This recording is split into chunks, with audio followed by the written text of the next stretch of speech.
Dear student, Patel chemistry classes में मैं अगस्त पटेल आपके लिए लेके आया हूँ इलेक्ट्रोकेमिस्ट्री का लेक्चर नंबर 3, जिसमें आज हम स्टडी करेंगे गिब्स फ्री एनर्जी या cell potential. Gibbs free energy या सेल पोटेंशियल के बारे में। सेल पोटेंशियल की बात करें तो ईएमएफ, इलेक्ट्रोमोटिव फोर्स को भी सेल पोटेंशियल कहते हैं। तो देखिए बेटा, सबसे पहले हम बात कर लेते हैं, अगर हम किसी भी सेल के अंदर पोटेंशियल विभव की बात कर रहे हो, ईएमएफ की बात करें या गिब्स फ्री एनर्जी की बात करें, ये सारे के सारे गैल्वेनिक सेल क्या होती है। गैल्वेनिक सेल एक इलेक्ट्रोकेमिकल सेल है। गैल्वेनिक सेल केमिकल एनर्जी को इलेक्ट्रिकल एनर्जी में चेंज करते हैं। जो गैल्वेनिक सेल होते हैं वो केमिकल एनर्जी के लिए किस पे कन्वर्ट कर देते हैं, इलेक्ट्रिकल एनर्जी में कन्वर्ट करते हैं। और इस एनर्जी का यूज विभिन्न कार्यों में किया जाता है। इन्वर्ट कॉमा हमने लगा दिया है, इन्वर्ट कॉमा देख लिए। इलेक्ट्रिकल एनर्जी को मात्रात्मक रूप में कार्य में चेंज किया जाता है। गैल्वेनिक सेल द्वारा इलेक्ट्रिकल एनर्जी को मात्रात्मक रूप से कार्य में यानी वर्क में चेंज कर दिया जाता है। बात करते हैं गिब्स एनर्जी की डेफिनेशन की बात कर लेते हैं। तो केमिकल सेल द्वारा उत्पन्न इलेक्ट्रिकल एनर्जी तथा सेल में प्रवाहित विभव की मात्रा के गुणनफल को मानक सेल पोटेंशियल या गिब्स एनर्जी कहते हैं। इसे डेल जी नॉट या डेल जी स्टार द्वारा रिप्रेजेंट किया जाता है। डेल जी नॉट भी हो सकता है, डेल जी स्टार भी हो सकता है, इसके द्वारा रिप्रेजेंट करते हैं यानी व्यक्त करते हैं। डेल जी इक्वल टू, देखिए यहाँ पर मानक इलेक्ट्रोड विभव दे रखा है ई नॉट, यानी ई नॉट नेगेटिव भी हो सकता है, ऋणात्मक विभव होता है n f e nought into n f. तो ऊष्मागतिकी के सिद्धांत से कार्य सिस्टम के द्वारा करने पर मात्रा का मान, मात्रा कैसी होती है, ऋणात्मक हो जाती है यानी माइनस में चेंज हो जाती है। तो del g star is equal to minus n f e nought. Del g star जो होती है आपकी गिब्स ऊर्जा होती है, गिब्स ऊर्जा का मान ऋणात्मक हो जाता है। क्यों हो जाता है? क्योंकि ऊष्मागतिकी के प्रथम नियम के आधार पर जो कार्य सिस्टम के द्वारा किया जाएगा तो जी का मान कैसे हो, डेल जी का मान, गिब्स ऊर्जा का मान ऋणात्मक हो जाएगा। क्योंकि कार्य जब सिस्टम कार्य कर रहा है तो ऊर्जा में कमी हो रही है, और ऊर्जा में कमी हो रही है तो माइनस हो जाएगी। अब इसके बाद बात कर लेते हैं, हमारा नेक्स्ट टॉपिक है इलेक्ट्रिक कंडक्टर्स यानी वैद्युत चालक की बात कर लेते हैं। वैद्युत चालक क्या होते हैं? अब हम जानते हैं चालक क्या पदार्थ होते हैं, वह पदार्थ होते हैं जिनमें इलेक्ट्रॉन फ्री स्टेट में होते हैं यानी मेटेलिक इलेक्ट्रिक्स होते हैं, जिनके अंदर और एनर्जी का क्या होता है, संवहन हो जाता है, एनर्जी का चालन होता है, वो सारे के सारे इलेक्ट्रिकल कंडक्टर्स कहलाते हैं। वह पदार्थ जिनमें वैद्युत धारा का प्रभाव होता है यानी वैद्युत धारा का प्रभाव होता है यानी वैद्युत धारा प्रवाहित हो रही, चल रही होती है। और विद्युत के चालक, विद्युत धारा का प्रभाव होता है और विद्युत के चालक या सुचालक होते हैं, विद्युत चालक कहलाते हैं। चालक दो प्रकार के होते हैं, एक वैद्युत अपघटनी चालक होते हैं, धात्विक चालक होते हैं। वैद्युत अपघटनी चालक की हम बात कर लेते हैं। वैद्युत अपघटनी चालक नहीं, इलेक्ट्रोलाइटिक कंडक्टर्स की बात कर लेते हैं। इलेक्ट्रोलाइटिक जो होते हैं इलेक्ट्रोलाइट्स के नहीं, वैद्युत अपघट के जो विलयन होते हैं उन्हें इलेक्ट्रोलाइट्स कहा जाता है, उनके अंदर इलेक्ट्रोड्स लगे होते हैं उन्हें कंडक्टर्स के। वह पदार्थ जिनमें विद्युत धारा का प्रभाव उनकी गलित अवस्था या जलीय विलयन में रासायनिक वियोजन या आयनन के फलस्वरूप होता है, वैद्युत अपघटनी चालक कहलाते हैं। अम्ल क्षार लवण के विलयनों की चालकता, अम्ल क्षार लवण के विलयनों की चालकता को हम इसी रूप में ज्ञात करते हैं। देखिए नेक्स्ट है हमारे पास में वैद्युत अनपघट्य। वैद्युत अनपघट्य की बात कर लेते हैं यानी नॉन इलेक्ट्रोलाइट्स की बात कर लेते हैं। वह पदार्थ जो जलीय विलयन या गलित अवस्था में चालकता प्रदर्शित नहीं करते हैं, अनपघट्य कहलाते हैं। जैसे ग्लूकोज है, शुगर है। अब यहाँ पर बात करते हैं मिक्स कंडक्टर्स की यानी मिश्रित चालक। वह पदार्थ जो वह पदार्थ जो पार्शियल इलेक्ट्रॉनिक एंड पार्शियल आयनिक होते हैं, मिक्स्ड कंडक्टर कहलाती हैं। ये भैया मिक्स कंडक्टर की बात कर लेते हैं, मिश्रित वाले होते हैं ना, इनमें इलेक्ट्रिकल कंडक्टर भी होते हैं और पार्शियल के आंशिक रूप से जो चालक होते हैं वैद्युत अपघटनी चालक भी होते हैं और आंशिक रूप से वैद्युत अनपघटनी चालक भी होते हैं। दोनों प्रकार के कंडक्टर्स में मिक्स होते हैं, इस कारण हम इन्हें बोल देते हैं वह पदार्थ जो पार्शियल इलेक्ट्रॉनिक एंड पार्शियल आयनिक होते हैं, मिक्स्ड कंडक्टर कहलाते हैं। मेटेलिक एंड इलेक्ट्रिक कंडक्टर की बात कर लेते हैं। मेटेलिक कंडक्टर हमारे धात्विक चालक और इलेक्ट्रॉनिक यानी इलेक्ट्रॉनिक चालक की। वह पदार्थ जिनसे होकर विद्युत धारा बिना किसी रासायनिक परिवर्तन के, इनसे होकर विद्युत धारा बिना किसी रासायनिक परिवर्तन के प्रवाहित होती है, मेटेलिक एंड इलेक्ट्रॉनिक कंडक्टर्स कहलाते हैं। स्ट्रॉन्ग इलेक्ट्रोलाइट की बात कर लेते हैं। वह इलेक्ट्रोलाइट जो जलीय विलयन या अन्य पोलर सॉल्यूशन में लगभग पूर्णता आयनिक हो जाते हैं। लगभग कैसे, तो पूर्णता आयनों में परिवर्तित हो जाते हैं, आयनिक हो जाते हैं, स्ट्रॉन्ग इलेक्ट्रोलाइट्स कहलाते हैं। जैसे NaCl है, सोडियम क्लोराइड हो गया।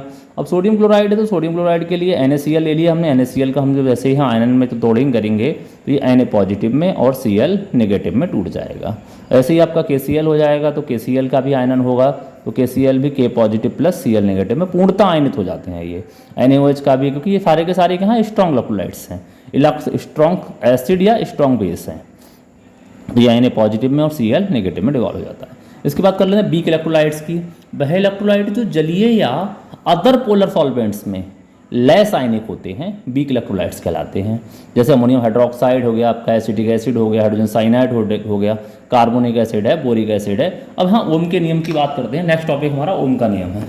ओम का नियम क्या है, देखिए भैया यहाँ पर ओम के नियम की अगर हम बात कर रहे हैं तो ये आपके रेजिस्टेंस के लिए और धारा, रेजिस्टेंस और धारा के बीच में, दोनों के बीच में क्या करता है, संबंध को दर्शाता है। अब संबंध को दर्शाता है तो क्या होता है भैया, देर ना करते हुए इसमें भी हमें आगे बढ़ते हैं। किसी चालक में प्रवाहित विद्युत धारा I चालक के प्रतिरोध R के व्युत्क्रमानुपाती होती है। चालक के प्रतिरोध के व्युत्क्रमानुपाती होती है, I inversely proportional to 1/R। यदि दोनों सिरों को विभवांतर B हो, तो यानी दोनों सिरों पर क्या लगा हो, विभवांतर B लगा हो, तो I = B/R हो जाएगा। यहाँ R = B/I, यानी कि भाई मेरे रेजिस्टेंस किसके इनवर्सली प्रोपोर्शनल हो, धारा के इनवर्सली प्रोपोर्शनल टू होता है और विभवांतर के डायरेक्टली प्रोपोर्शनल टू होगा। यहाँ बात कर लेते हैं कंडक्टिविटी की, चालकता की। चालकता की ये क्या होता है जनरली, चालकता की अगर हम बात कर लें तो ये वो सब्सटेंस, उस पदार्थ की बात कर रहे हैं, उस टॉपिक की बात कर रहे हैं जो सारे के सारे इलेक्ट्रोड्स में या फिर इलेक्ट्रोलाइट्स में होने वाली रिएक्शंस को इस पर डिपेंड किया जाता है, डिपेंड करती हैं। वह यहाँ देखिए चालकता, कंडक्टिविटी, चालकता या चालकत्व इसे इंग्लिश में बोलते हैं कंडक्टिविटी। वैद्युत अपघट्टियों के विलयनों का चालकता उनके प्रतिरोध का व्युत्क्रम होता है। कोई भी वैद्युत अपघट्य है तो उनकी चालकता जो होती है उनके प्रतिरोध का व्युत्क्रम होता है। इससे C द्वारा प्रदर्शित या व्यक्त करती हैं। C = 1/R। C यानी होता क्या है, C इनवर्सली प्रोपोर्शनल टू होता है आपका 1/R, तो यहाँ C = 1/R है, तो C = 1/R के लिए हम समीकरण 1 मान लिया। R का मान समीकरण 1 में रखने पर, अब R का मान लिया, हम पिछले वाले के लिए समीकरण से देखेंगे तो R = क्या था अपना B/I, तो तो R = था, हमने प्रूफ किया था, R = था B/I, तो B/I के लिए हमने यहाँ से R की वैल्यू को पुट कर दिया, तो ये हो गया C = 1/B/I, तो I कहाँ चला जाएगा, ऊपर चला जाएगा, तो C = I/B हो जाता है। ये चालकता आपकी आ गई। इसके बाद में देखिए भैया चालकता के लिए हमने एक और डेफिनेशन लिख रखी है, किसी वैद्युत अपघट्य के विलयन की चालकता उस विलयन में प्रवाहित होने वाली विद्युत धारा के समान होता है जो इलेक्ट्रोड के मध्य 1 वोल्ट विभवांतर लगने पर उत्पन्न होती है। भैया किसी इलेक्ट्रोड पर जब हम 1 वोल्ट का विभवांतर लगा देते हैं तो उसमें जो धारा उत्पन्न होती है, जो उसके आयनों का प्रतिरोध उत्पन्न होता है, उसे हम क्या कह देते हैं भैया, उसे कहते हैं चालकता, कंडक्टिविटी। अब यहाँ विशिष्ट प्रतिरोध की बात कर लेते हैं, स्पेसिफिक रेजिस्टेंस की।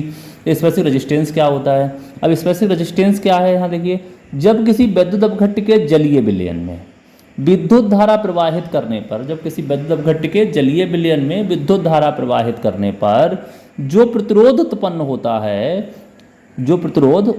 होता है वह दोनों इलेक्ट्रोड के मध्य उपस्थित वैद्युत अपघट्य के स्तंभ की लंबाई, यानी कि लंबाई क्या होगी, L के अनुक्रमानुपाती होता है। रेजिस्टेंस R है आपका, देखिए R क्या है, यहाँ रेजिस्टेंस है यानी प्रतिरोध है। L क्या है, इलेक्ट्रोड्स के बीच की दूरी जो है, अभी जो इलेक्ट्रोड लगे हुए हैं एक पात्र के अंदर, इनके बीच की दूरी क्या है, L है, तो R directly proportional to L हो जाता है। R directly proportional to L। मध्य उपस्थित वैद्युत अपघट्य के स्तंभ की लंबाई L की अनुक्रमानुपाती तथा उसके अनुप्रस्थ परिच्छेद के क्षेत्रफल के व्युत्क्रमानुपाती होता है, यानी अनुप्रस्थ का क्षेत्रफल जो होता है A, तो उसके क्या होता है, व्युत्क्रमानुपाती होता है, तो व्युत्क्रमानुपाती हो जाएगा भैया इसके R, A = 1/R हो जाएगा। इस परिच्छेद के क्षेत्रफल A के व्युत्क्रमानुपाती होता है, इसे रो द्वारा प्रदर्शित करते हैं, तो R directly proportional to L तथा, तो R आपका जो हो जाएगा R inversely proportional to 1/A, तो इन दोनों के लिए हम क्या करेंगे, सम्मिलित कर लेंगे, तो R directly proportional to L/A हो जाएगा। तो हम जब समानुपाती हटा दें उसकी जगह कोई स्थिरांक ले लेना। स्थिरांक क्या है, विशिष्ट प्रतिरोध स्थिरांक, R = रो L/A। इसके बाद हम बात करते हैं स्पेसिफिक कंडक्टिविटी की, विशिष्ट चालकता की। विशिष्ट प्रतिरोध के व्युत्क्रम को विशिष्ट चालकता कहते हैं। इसे कप्पा द्वारा प्रदर्शित किया जाता है, यानी कप्पा द्वारा व्यक्त करते हैं। C = 1/r होता है, तो वैसे ही कप्पा = 1/ρ, यानी विशिष्ट प्रतिरोध क्या था आपका रो, तो कप्पा = 1/ρ, समीकरण 1 आ गई। R तथा रो का मान समीकरण 1 में रखने पर, R तथा रो का मान समीकरण 1 में रख देंगे भाई। अब रख देते हैं R का मान, जब यहाँ रख दिए तो 1/C = 1 कप्पा × L/A, तो कप्पा = C × L/A।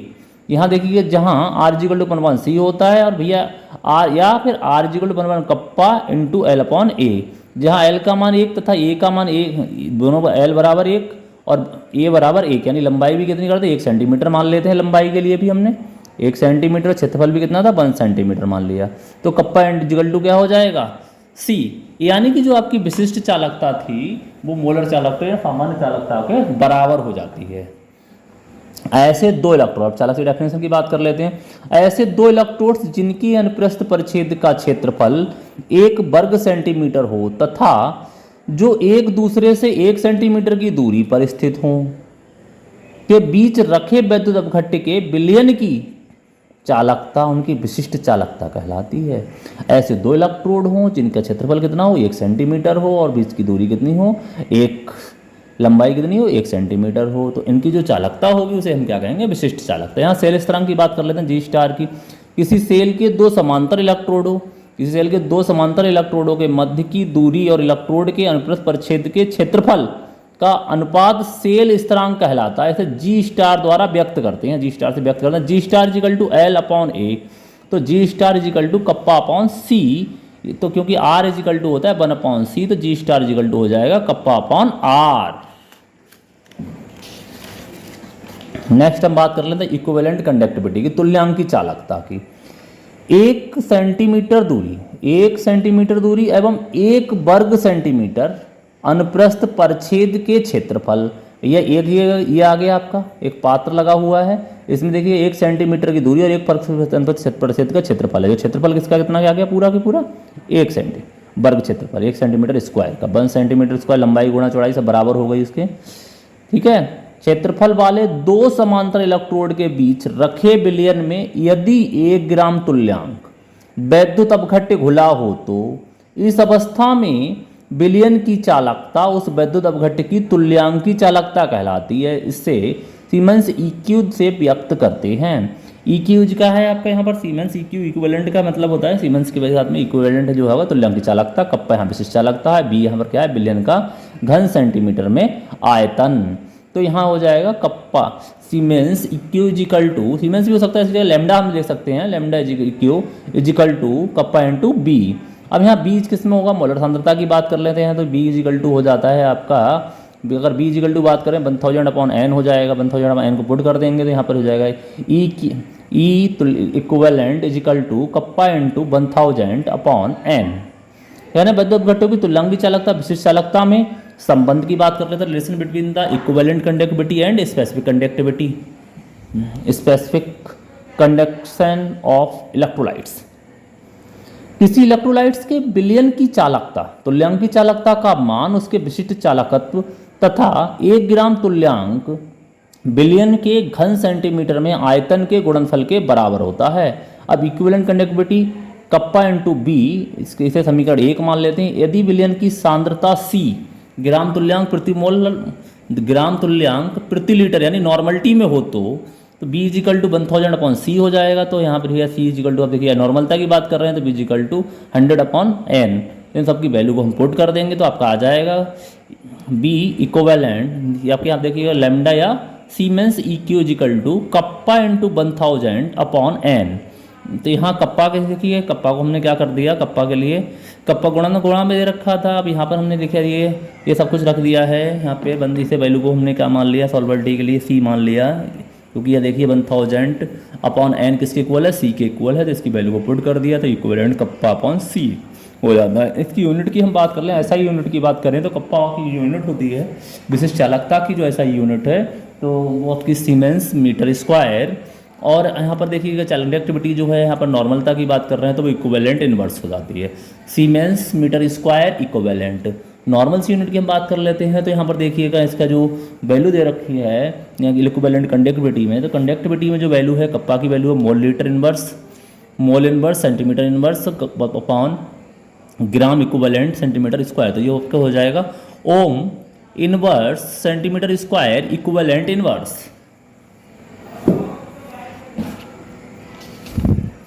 नेक्स्ट आपके साथ में मोलर कंडक्टिविटी की हम बात कर लेते हैं। मोलर कंडक्टिविटी बहुत ही इंपॉर्टेंट टॉपिक है 2025 यूपी बोर्ड के लिए, ये बहुत ही ज़्यादा इंपॉर्टेंट टॉपिक है और इसे हमारा बहुत अच्छे से समझेंगे क्योंकि इसमें इसके ऊपर न्यूमेरिकल बहुत सारे पूछे जाते हैं। देखिए इसमें बिलियनों की सांद्रता को मोलरता में व्यक्त करते हैं। बिलियनों की जो सांद्रता है ना उसे मोलरता में व्यक्त कर दिया जाता है, मोलर कंडक्टिविटी कहलाती है। जनरली कंडक्टिविटी तो वही रहेगी सेम, सभी की डेफिनेशन एक जैसी है। 1 सेंटीमीटर दूरी एवं 1 वर्ग सेंटीमीटर अनुप्रस्थ परिच्छेद का क्षेत्रफल, 1 सेंटीमीटर की दूरी होगी और 1 सेंटीमीटर अनुप्रस्थ परिच्छेद का क्षेत्रफल होगा। वाले 2 समांतर इलेक्ट्रोड के बीच की, समांतर इलेक्ट्रोड के बीच रखे विलयन में वैद्युत अपघट्य का 1 मोल घुला हो तो इस अवस्था में चालकता को वैद्युत अपघट्य की मोलर चालकता कहते हैं। इससे लैम्डा एम या सीमेंस एम से व्यक्त करते हैं। और दूसरी डेफिनेशन की बात कर लेते हैं, किसी वैद्युत अपघट्य के विलयन की मोलर चालकता का मान विशिष्ट चालकता तथा 1 ग्राम मोल विलयन के घन सेंटीमीटर आयतन के गुणनफल के बराबर होता है।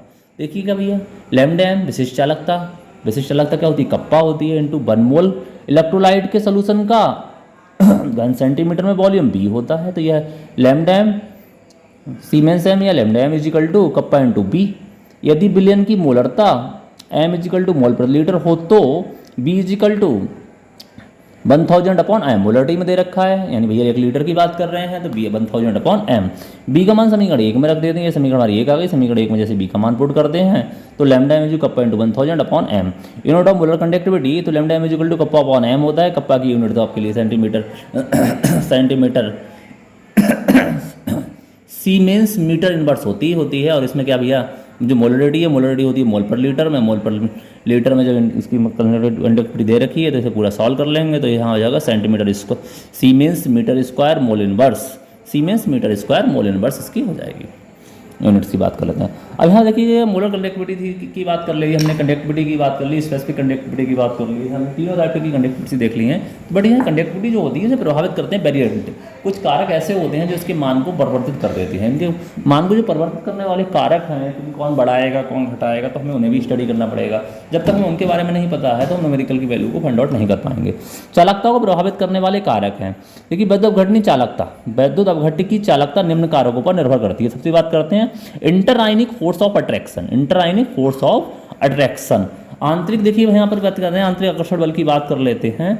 देखिए भैया वैद्युत अपघट्य के आयन के मध्य लगने वाले फोर्स ऑफ अट्रैक्शन का मान अधिक होने पर इलेक्ट्रिकल कंडक्टिविटी घट जाती है। इंटरआयनिक फोर्स ऑफ अट्रैक्शन का मान जब अधिक हो जाता है तो इलेक्ट्रिकल कंडक्टिविटी डिक्रीज हो जाती है। क्योंकि भैया यहाँ पर क्या होता है, जो इलेक्ट्रिकल कंडक्टिविटी डिक्रीज होने का मेन कारण क्या है कि भैया जब फोर्स ऑफ अट्रैक्शन ज़्यादा हो जाएगा तो जो आपके आयंस पे क्या करेंगे, इलेक्ट्रोलाइट्स के जो कण थे आयंस के ऊपर क्या हो जाएंगे, जमा होने लगते हैं, और जमा होने लगती हैं तो उनकी कंडक्टिविटी डिक्रीज हो जाती है फोर्स ऑफ अट्रैक्शन बढ़ने के साथ साथ में।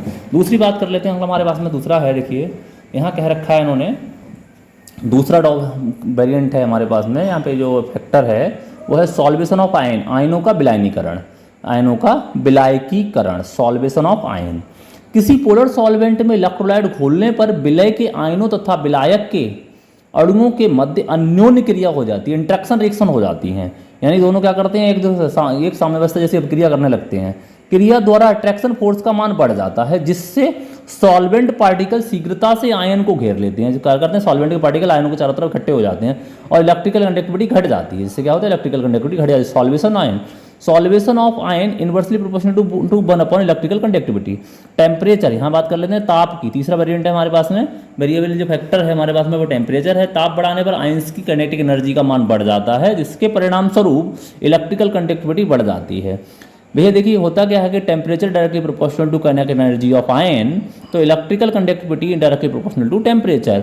जैसे कंडक्टिविटी यहाँ पे देखिए जनरली जो आपकी इलेक्ट्रिकल कंडक्टिविटी है, आयनों की अपघट्यशीलता जो है, जो वो सब डिपेंड करती है किसके ऊपर, काइनेटिक एनर्जी पर। जब काइनेटिक ऊर्जा यानी गतिज ऊर्जा बढ़ जाएगी कणों की, जब गतिज ऊर्जा कण तेजी से गति करने लगेंगे तो उनके आयनों का अभिगमन भी ज़्यादा होगा, और आयनों का अभिगमन ज़्यादा होगा, उनकी कंडक्टिविटी ज़्यादा होगी, कंडक्टिविटी ज़्यादा होगी तो इलेक्ट्रिकल कंडक्टिविटी किस पर डिपेंड करेगी भैया? टेम्परेचर पर। यानी ताप बढ़ाते जाइएगा, इलेक्ट्रिकल कंडक्टिविटी बढ़ती जाएगी, बट एक निश्चित टेम्परेचर तक, यानी बहुत ज़्यादा बढ़ा देंगे तो बढ़ती चली जाएगी। यहाँ कहते हैं विस्कोसिटी ऑफ सॉल्यूशन, विलायक की श्यानता की बात कर लेते हैं। विलायक की श्यानता बढ़ने पर सॉल्वेंट में इलेक्ट्रोलाइट्स ऑफ सॉल्वेशन बढ़ता है। इलेक्ट्रोलाइट्स का क्या होता है? सॉल्वेशन बढ़ जाता है और वैद्युत चालकता घट जाती है। सॉल्वेशन बढ़ जाएगा तो घट जाएगी भैया। Electrical conductivity inversely proportional to 1 upon viscosity of solvent. देखिए electrical conductivity inversely proportional to 1 upon the viscosity of the solvent. इसके बाद में बहुत ही इंपॉर्टेंट टॉपिक है 2025 के लिए आपका कोल-रॉस का नियम। अब कोल-रॉस का नियम और इसके अनुप्रयोग को बहुत ज़्यादा पूछा जाता है, तो इसके लिए हम इसे भी देर ना करते हुए कोल-रॉस के नियम की बात कर लेते हैं। देखिए कोल-रॉस का जो नियम था, कोल-रॉस का नियम जो है ना अनंत अनुता पर, यहाँ पर बोलता गया आयन अभिगमन के लिए है। इसके ऊपर क्योंकि दुर्बल विद्युत घट्टों की आयन चालकता निकाली जाती है, प्रबल के लिए तो हम इसे नहीं लगाते हैं, तो इसमें हमने क्या किया, अनंत अनुता पर किसी वैद्युत अपघट्ट की मोलर चालकता उसके सभी धन आयनों एवं ऋण आयनों की मोलर आयनिक चालकताओं का योग होती है। यहाँ देखिएगा हमने एक अपघट्ट ले लिया है, यहाँ पर AXBY इनवर्सली प्रोपोर्शनल टू, जहाँ पर इसका आयनन कराया तो XAY प्लस YBX नेगेटिव। तो हमारे पास सीमेंस एम या लैम्डा एम जो दे रखा है, लैम्डा नॉट एम दे रखा है, मोलर चालकता हमारी दे रखी है। तो यह मोलर चालकता AXBY इजिकल टू आपका XAY का, देखिए ए के जो आयन थे वो कितने थे? बाई पॉजिटिव थे, और बी के जो आयन थे या कि बाई बी के जो आयन थे -X थे, तो इन दोनों के आयनों की सांद्रता के बराबर होती है। इसके बाद हम बात कर लेते हैं इसके आगे एग्जांपल्स की। देखिए वैद्युत अपघट्टों के अणुओं की अनंत अनुता पर मोलर चालकता।